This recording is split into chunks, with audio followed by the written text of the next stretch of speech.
E aí pessoal, tudo bom com vocês? No vídeo de hoje eu trouxe a questão 97 do Enem de 2021 com uma resolução um pouco diferente da anterior.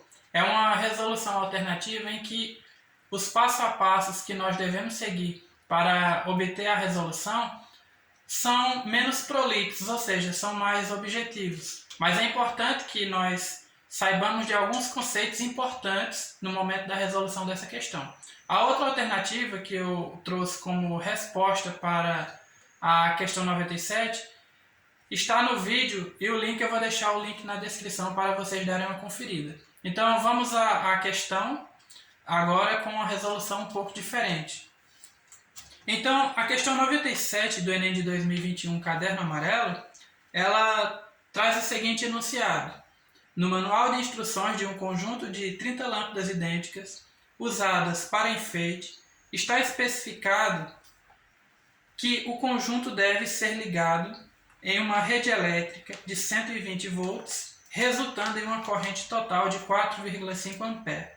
No entanto, o manual não informa a potência nominal de cada lâmpada para a aquisição de lâmpadas individuais de reposição em caso de queima. Depois de ligar o conjunto, percebe-se que ao retirar qualquer lâmpada, um terço das demais não acende. Qual a potência nominal de cada lâmpada? Então a figura que nós temos, ela está representada dessa forma para que nós possamos compreender a situação. Então nós temos as 30 lâmpadas. Aqui nós vemos que é uma associação mista, em que eu abreviei, porque seriam muitas lâmpadas para colocarmos. Eu estou representando as lâmpadas por resistores. Então nós vemos que aqui, se nós retiramos qualquer uma dessas lâmpadas, um terço das demais não vai acender.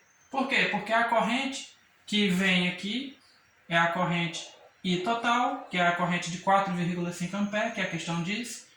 Quando ela chega nesse primeiro ponto, uma parte vai subir, vai passar por esta associação, outra parte vai seguir horizontalmente e outra parte vai descer. A parte que sobe, por exemplo, se nós retirarmos qualquer uma das lâmpadas, vai fazer com que a corrente seja bloqueada e não chegue às demais.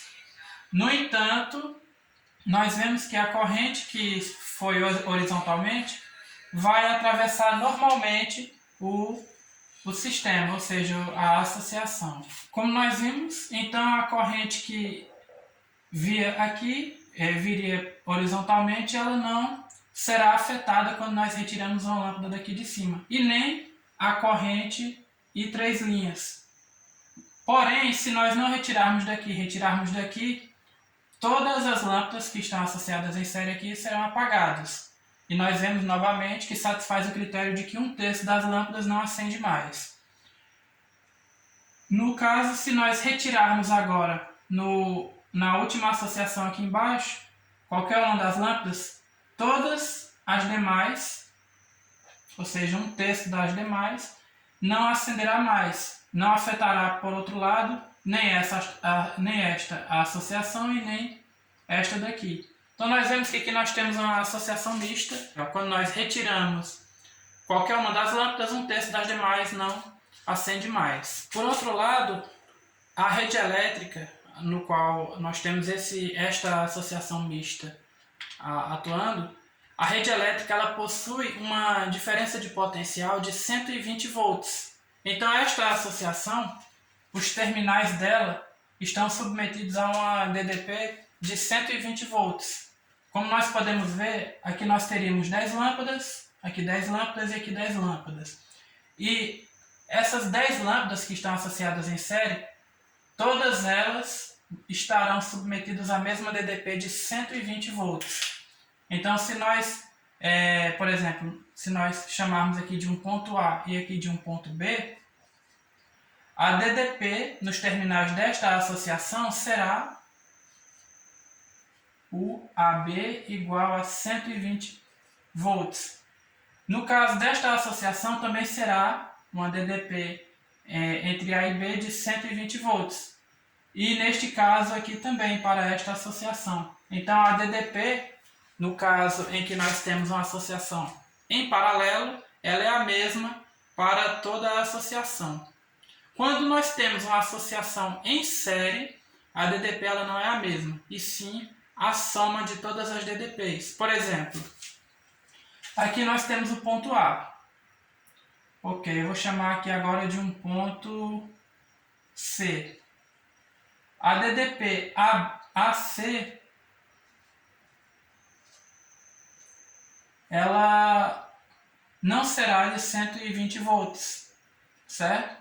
E se eu chamo aqui, por exemplo, de um ponto D, a DDP CD também não será de 120 volts. E se eu sigo esse raciocínio, eu vejo que as DDPs elas serão todas diferentes de 120 volts. Por quê? Porque a associação ali é em série. No entanto, se eu somo todas essas DDPs que são diferentes de 120 volts, por exemplo, a DDP AC mais a DDP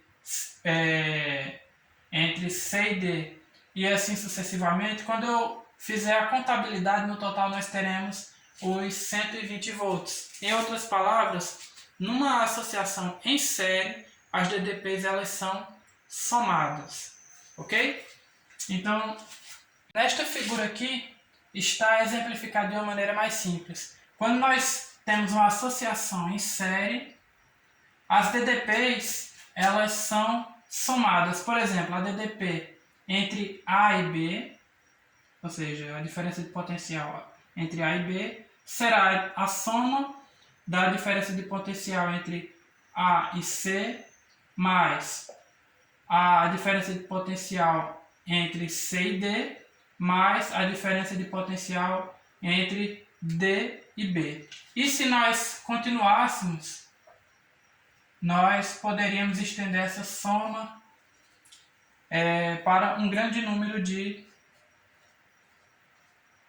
diferença de potenciais. Eu vou chamar aqui de N, por exemplo. Por outro lado, nós vemos que a corrente elétrica que passa pelo primeiro resistor, ela passará por todos. Então nós vemos que a corrente elétrica, numa associação em série, ela é a mesma para todos os resistores. No entanto, para uma associação em paralelo, ela não é a mesma para todos os resistores. Ela será a soma de todas as correntes elétricas que se dividiram. Se nós observarmos mesmo, nós vemos que aquelas correntes I', I2' e I3', elas somadas elas dariam um valor da corrente total de 4,5 A. E como nós vemos que são 10 lâmpadas idênticas associadas em série, que por sua vez estão em paralelo entre si, a intensidade de corrente elétrica I', I2' e I3' se dividirá de maneira igual. Portanto, a intensidade de corrente elétrica I', I2' e I3' será 1/3 da intensidade de corrente elétrica total. Ou seja, I' é igual a I2' é igual a I3', que é igual a I total sobre 3, que é igual a 4,5 A, sobre 3, que é igual a 1,5 A. Ok? Mas observe que se nós somarmos cada uma das correntes, 1,5 mais 1,5 mais 1,5, nós teremos o 4,5, que é a intensidade de corrente elétrica total. Agora que nós conhecemos a intensidade de corrente elétrica que vai passar por cada um dos resistores que estão em série, nós podemos determinar a potência elétrica dissipada. Nesse caso, se nós quisermos determinar a potência de cada lâmpada, nós precisamos utilizar essa expressão.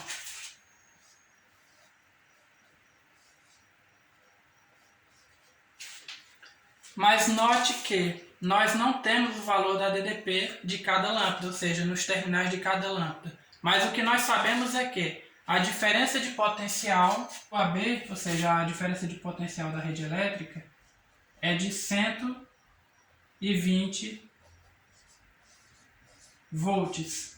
Mas aqui nós vimos que numa associação em série as DDPs se somam. E a soma de todas as DDPs tem que dar 120 volts. Então, nesse caso, nós vamos ter para 10 lâmpadas, a diferença de potencial nos terminais de cada lâmpada será 1/10 da diferença de potencial da rede elétrica total. Então, nesse caso, a diferença de potencial para cada lâmpada nos terminais dela será, eu vou chamar de U', será 1/10 da diferença de potencial total. Ou seja, 120/10, que é o mesmo que 12 volts. Portanto, a diferença de potencial nos terminais de cada lâmpada será de 12 volts. E quando nós somarmos esses 12 10 vezes, nós teremos novamente os 120. Então, satisfazendo o critério de que as DDPs se somam quando a associação é em série. Então, já que nós sabemos que a DDP é de 120, ou melhor, é de 12 volts, e nós queremos determinar a potência de cada lâmpada, sendo que o I' é a intensidade de corrente elétrica que está passando na associação em série, e é igual para todas as outras. Então aqui nós temos I', I2', I3'. Já que é igual, eu vou pegar o valor do I' mesmo. Então nós vamos ter 12 vezes I', que nós calculamos que é 1,5 ampere. Quando nós multiplicarmos, nós teremos 12 watts de potência. Então, recapitulando, nesse caso, para nós determinarmos a potência elétrica, nós precisávamos saber quem era quem. Quem era a intensidade de corrente elétrica que estaria passando por cada uma das lâmpadas. Depois, nós calculamos a DDP nos terminais de cada lâmpada. E depois nós utilizamos a expressão para o cálculo da potência elétrica para descobrir qual que é a potência elétrica de cada lâmpada. No vídeo passado, cujo link está na descrição, nós fizemos um caminho um pouco mais longo. Nós descobrimos quem era a intensidade de corrente elétrica que estaria passando por cada uma das associações em série. Nós chegamos a esse valor, sendo que para que nós chegássemos ao valor da resistência elétrica individual de cada lâmpada, o que nós não precisamos fazer aqui, nós não descobrimos qual era o valor da resistência elétrica individual. Para que nós tivéssemos determinada a resistência elétrica, como fizemos no vídeo passado, nós calculamos o resistor equivalente. Depois que calculamos o resistor equivalente, nós determinamos o valor da resistência elétrica individual e depois nós calculamos a potência elétrica dissipada. Foi um caminho bem mais longo do que agora, porque agora nós não precisamos de calcular, por exemplo, resistor equivalente. Nós calculamos a DDP nos terminais de cada lâmpada, a corrente elétrica que passou por cada lâmpada, substituímos nessa expressão e obtivemos o valor. Então, nesse caso, é bem mais curto o caminho para chegar ao resultado. A vantagem é que, se nós soubermos os dois métodos, no momento de resolução de questões, nós intuitivamente já saberemos qual que é o método mais rápido e mais eficaz para o cálculo do valor que nós estamos procurando. Então, pessoal, esse foi o nosso vídeo de hoje. Espero que vocês tenham gostado. Qualquer dúvida, comentem aí embaixo. Curtam se vocês gostaram, compartilhem para que esse vídeo chegue a mais pessoas. E até o próximo vídeo.